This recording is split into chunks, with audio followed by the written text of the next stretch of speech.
to trust and obey.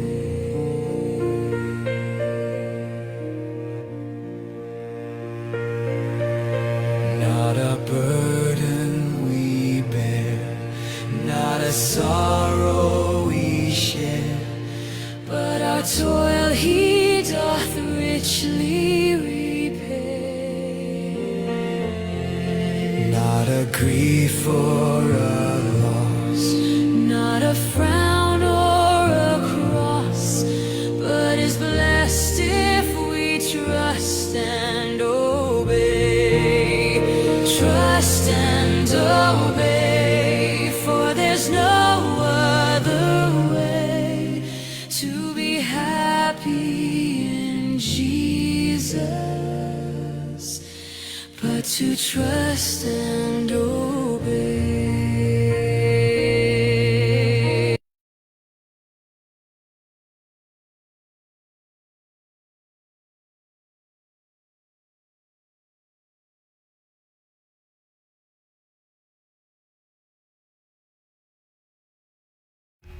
Once again, good day everyone, mga kapatid. Ayan, so we are now back. We are back sa ating broadcasting, sa Advent broadcast. Still, patuloy po nating pag-aralan ang Book of Messages to Young People. At kanina, napag-aralan natin ang Messages to Young People, chapter 41. At ngayon po tutunghayan natin ang chapter 42. Ayan, so maintindihan na po natin ito kasi Tagalog na po ito para makalaman at maintindihan na po ng ating mga kababayang Pilipino sa Luzon, Visayas, Mindanao. Ayan. So, hindi na po tayo magtatagal. Tayo na po ay magsisimula. Ayan. So, may I share my screen? Ayan. Welcome po sa ating mga Facebook viewers. Ayan, kamusta po kayong lahat? Praying na okay lang po kayo sa inyong situation right now. Ayan, so I can inviting you to join with us para sa ating pag-aaral sa ilang oras na ating pong pag-aralan ang chapter 42 entitled Tahimik na Gawa ng Banal na Espiritu. So, atin po talagang pag-aralan ito, paano po gumagawa yung banal na espiritu sa bawat isa sa atin. At makikita po yan sa Messages to Young People. Sa ating mga verse, mga key verse dito, mapapansin natin na sa 2 Corinthians 5:17, kaya't kung ang sinuman ay na kay Kristo, siya ay bagong nilalang, ang mga dating bagay ay lumipas na. Narito ang lahat ng mga bagay ay naging bago. So tayo bilang mga nag-aangkin na sumusunod sa Panginoon, tayo po ay mga bagong nilalang. Ayan, so wag nating hayaan na hanggang tagapakinig lang tayo. Kailangan tagatupad din ng kanyang mga salita. At kailangang mabago tayo araw-araw. Sa John chapter 3 verse 5 to 6, katotohanang sinasabi ko sa iyo, maliban na ang tao'y ipanganak ng tubig at ng espiritu, ay hindi siya makapapasok sa kaharian ng langit.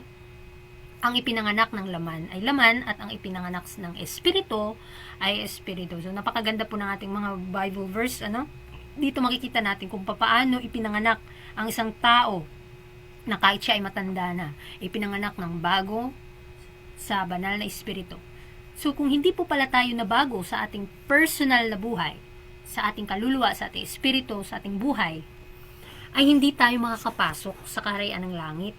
So, nakakatakot po pero tayo, kapag nabago, hindi naman po tayo magbabago na napipilitan lang. Kailangan sa tulong ng Panginoon. Wala naman po kasi tayong magagawa kung wala siya. Kaya sabi dyan sa isang verse na, tayo nga'y nangalibing na kalakip niya sa pamamagitan ng bautismo sa kamatayan, upang kung paanong si Kristo ay ibinangon sa mga patay, ay gayon din naman tayo'y magsilakad sa panibagong buhay. So dito matutunghayan natin sa Romans 6 verse 4 na once na inilibing na nga natin ang ating mga sarili, spiritually, yung ating mga sariling gusto, si Kristo na po yung mabubuhay sa buhay natin. Tayo na po ay lalakad sa panibagong buhay sa espiritu. Dahil kung hindi tayo mababago, yun na nga, ay hindi tayo makakatanggap ng gantimpala. Patuloy pa rin yung ating pride, yung ating sarili, yung nasusunod. So, hindi po yun ganun. Kailangan may pagbabago talaga, mga kapatid.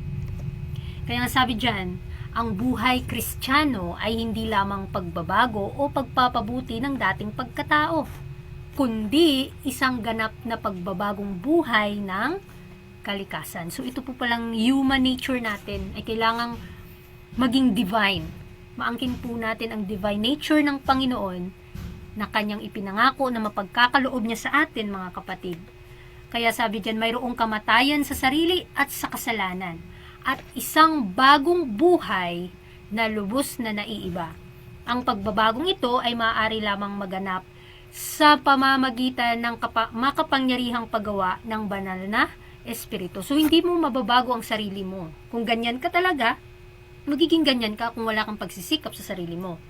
Kaya kailangan ang pagkikipagtulungan natin sa Panginoon, yun yung magiging success sa ating buhay para talaga totally tayong mababago. Dahil ang pagbabagong ito ay hindi lamang na ipapakita sa ating panlabas na anyo o pagpapabuti ng ating dating pagkatao, kundi isa po itong kapangyarihang gumagawa at kumikilos sa puso natin. At ito po yung banal na espiritu na pinagkaloob ng Panginoon para tayo ay mapabanal sa lahat ng bagay. So, tungayan po natin itong pag-aaral na ito kasi napakaganda, mga kapatid, no? Makapangyarihang paggawa ng banal na espiritu po yung ninanais ng Panginoon na ipagkaloob niya sa atin. Kaya wag po nating tanggihan yung tulong niya para tayo ay makapanagumpay sa ating mga kahinaan. Kaya nga sabi dito, ang kanyang tinig, ang tinig ng banal na espiritu ay nahahayag din sa kanyang mga providential. Okay, napag-aralan na po natin yung kanina. Next. Okay, dito na po tayo. So, si Nicodemo po, ay nanatiling naguguluhan at ginamit ni Jesus ang hangin upang ipaliwanag ang kanyang kahulugan. Ang hangin ay umiihip kung saan nito ibig at naririnig mo ang ugong nito. Ngunit hindi mo alam kung saan ito nanggagaling o kung saan ito patutungo. Gayun din ang bawat isa na ipinanganak ng Espiritu. So, si Nicodemo, mga kapatid, naguguluhan siya sa parable ng Panginoon. Pero ginamit ng Panginoon yung simpleng bagay para tayo mismong mga nasa level pa tayo ng pag-angat, ng pag-iisip, ay maiintindihan natin. Kahit bata ay makakaintindi. So, gaya ng hangin, hindi natin nakikita kung gaano siya kumikilos. Pero nararamdaman natin siya. At nakikita natin yung kanyang mga pagbabagong nagaganap sa kanyang buhay. Ganon din ang banal na espiritu sa buhay ng tao kasi hindi mo masasabing nabago ba siya o hindi as long as kumikilos ang banal na espiritu sa kanyang buhay. Kaya nga sabi dito, okay, so, naririnig ang hangin sa mga sanga ng mga puno, sa hindi nakikita at walang taong nakakaalam. So, mga kapatid, wala pong taong nakakaalam kung papaano nabago ng Panginoon ang isang tao. Kung saan ito nanggagaling o kung saan ito patutungo. Gayun din ang paggawa ng banal na espiritu sa puso. So, hindi mo masasabing nabago siya, mga kapatid. Maliban lang ang Panginoon ang kumikilos sa kanya sa pamamagitan ng banal na espiritu sa kanyang puso. So, kasi ito yung ninanais ng Panginoon, ma-build yung character niya sa buhay natin, nauuna sa puso natin. So, hindi ito maipapaliwanag higit pa kaysa sa galaw ng hangin. Maaring hindi matukoy ng isang tao ang tiyak na oras o lugar o masundan ang lahat ng pangyayaring sa proseso sa pagbabalik loob. Ngunit hindi nito pinatutunayan na siya'y hindi nagbagong loob. So, sa pamamagitan ng isang ahensyang di nakikita gaya ng hangin, si Kristo ay patuloy na gumagawa sa puso. So, mga kapatid, tungayan po natin. Huwag po nating tanggihan yung kilos ng banal na espiritu sa ating puso kasi binabago niya tayo. So, hindi po natin kasi kayang baguhin yung sarili natin. Dahil tayo po ay mahihina, nagkakamali, nagkakasala. Pero yung Panginoon, libre niyang inialok sa atin, ibinigay niya sa atin yung kanyang pagmamahal, yung kanyang banal na espiritu para mabago tayo. Sa pamamagitan ng isang ahensyang Sabi dito, maaaring hindi matukoy ng isang tao ang tiyak na oras o lugar o masundan ang lahat ng pangyayari sa proseso ng pagbabalik loob. Ngunit, hindi nito pinatutunayan na siya hindi nagbagong loob sa pamamagitan ng isang ahensyang di nakikita gaya ng hangin. So, si Kristo ay patuloy na gumagawa sa puso. Unti-unti, marahil nang hindi namamalayan na tumatanggap tayong mga tao, hindi natin namamalayan na nabago na tayo, may mga impresyon na nagdadala sa kaluluwa kay Kristo. Ito'y maaaring matanggap sa pamamagitan ng pagmumuni-muni sa kanya sa pagbabasa ng kasulatan o sa pakikinig ng salita mula sa buhay na mga ngaral, bigla kapag ang Espiritu ay dumating na may mas tuwirang panawagan. Ang kaluluwa ay masayang sumusuko kay Jesus. Maraming ang tumatawag dito na biglang pagbabalik loob, ngunit ito'y resulta ng mahabang panliligaw ng banal na espiritu. Excuse me.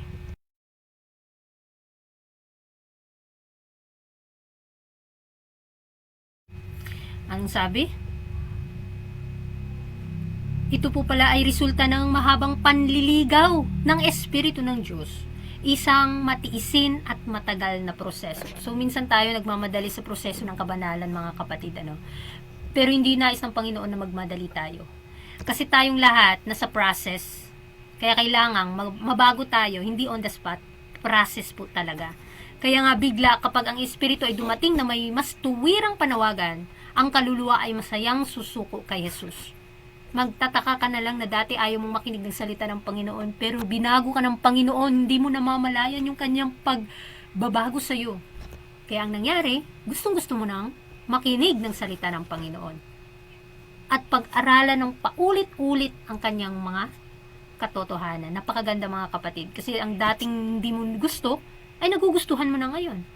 Di po ba? Kasi yung pagbabago ng tao, hindi mo kasi masasabing totally nabago ka na sa sarili mo. Hindi mo alam kahit sa sarili mo, nabago na ba talaga ako? Kaya kailangang alamin natin, mga kapatid, kung nabago ba talaga tayo o patuloy ba nating nilalakaran ang kanyang kalooban. Kasi ang banal na espiritu, matiisin siya, mga kapatid. So, wag po nating hintayin na mawala ng epekto ng banal na espiritu sa ating buhay. So, sa pagpapatuloy po, bagaman ang hangin ay hindi nakikita, ito'y nagbubunga ng mga epekto na nakikita at nararamdaman. Gayun din ang gawa ng espiritu sa kaluluwa ay mahahayag sa bawat kilos ng taong nakaranas ng kapangyarihan ng kaligtasan. So, kapag ang espiritu ng Diyos ay nananahan sa puso, binabago nito ang buhay. So, ito po yung tatandaan natin, makikita natin yung resulta ng paggawa at pagkilos ng banal na espiritu, mga kapatid. Kasi nabago siya. Ang mga makasalanang pag-iisip ay iniiwan. Sikapin nating iwanan na natin totally yung kasalanan na umiipit sa ating mga puso. Ang mga makasalanang pag-iisip ay iniiwan, ang masasamang gawa ay tinatalikuran na. Ang pag-ibig, kababaang loob, at kapayapaan ay pumapalit sa galit, inggit at alitan. So, mayroong pagbabago sa buhay ng tao. Ang kagalakan ay pumapalit sa kalungkutan at ang itong mukha natin, ay nagliliwanag ng liwanag mula sa langit. So, walang nakakakita sa kamay na nag-aangat ng pasanin o sa liwanag na bumababa mula sa mga kabulwagan sa itaas. Ang pagpapala ay dumarating kapag sa pamamagitan ng pananampalataya, ang kaluluwa ay lubos na sumusuko sa Diyos. So, ang part natin as a human, makipag-cooperate po tayo sa gawa ng banal na espiritu sa buhay natin para mabago po talaga tayo. Kasi hindi natin masasabi sa sarili natin kung hindi na tayo nagkakasala. Every now and then, nagkakasala pa rin tayo, mga kapatid.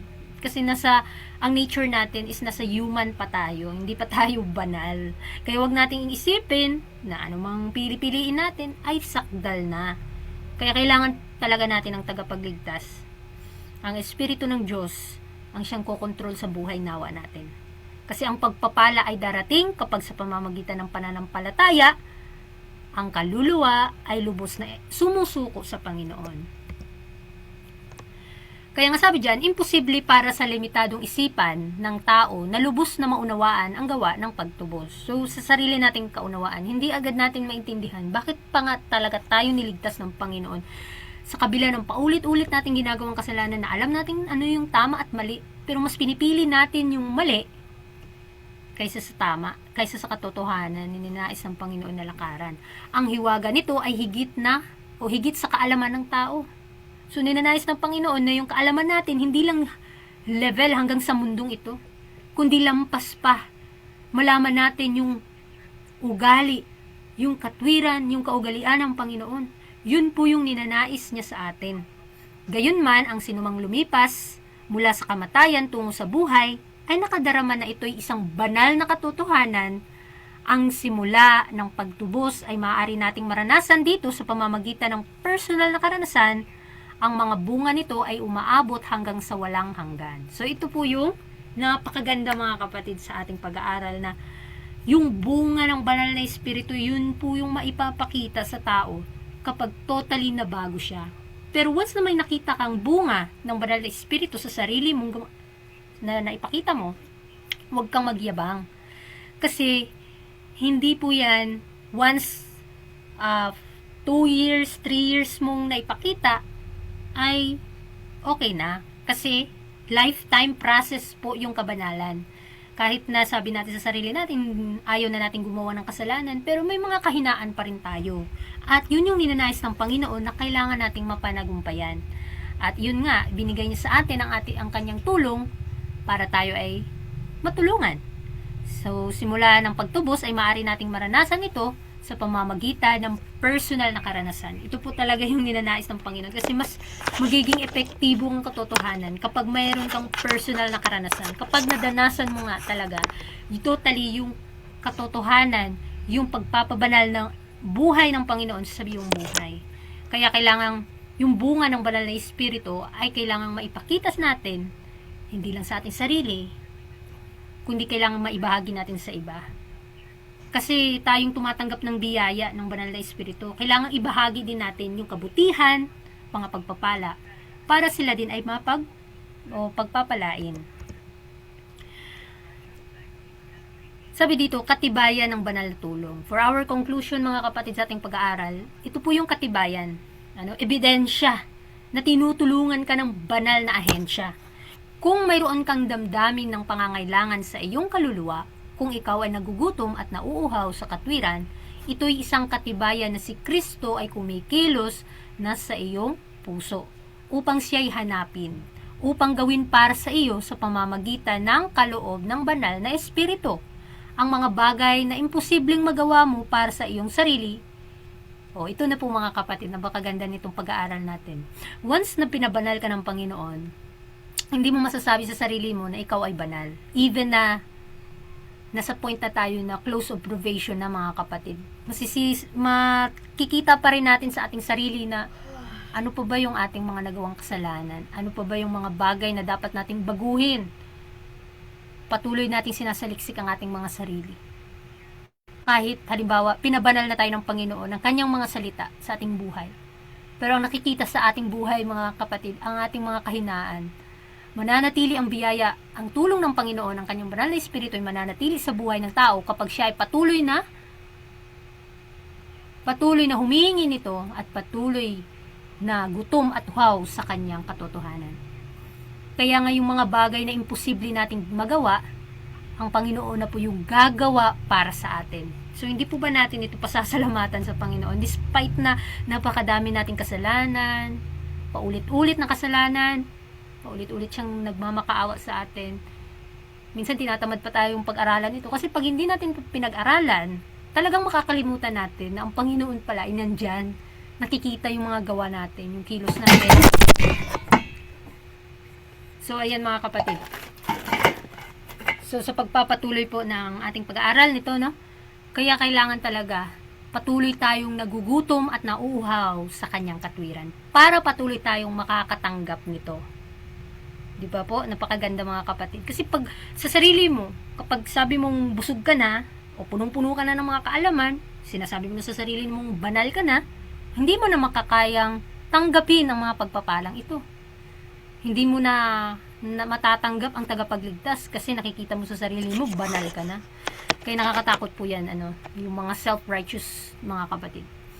Kaya sa ating pag-aaral ngayon, sa Messages to Young People, chapter 42, nawa marinig natin, o maramdaman natin sa ating personal na karanasan, ang tahimik na gawa ng banal na espiritu. Dahil dito natin maipapakita kung tunay po ba talaga tayong tagasunod ng Panginoon. At paulit-ulit na ito pinapaalalahanan sa atin na sa ating paggawa, ang Panginoon po ang nakakakita. Siya po ang nakakita sa ating motibo, ang ating mga pagsisikap, despite sa ating kahinaan. Patuloy siyang gumagawa sa atin para sa ating ikabubuti at ikaliligtas. Kaya mga kapatid, marami po tayong natutunan sa ating pag-aaral. At abangan nyo na po ulit sa sunod na time na ating pumuling pag-aralan ang book chapter ng Messages to Young People.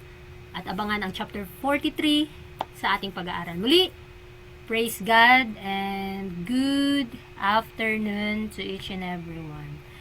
And thank you for watching, mga kapatid. And in 3, 2, 1, paalam. Bye-bye po.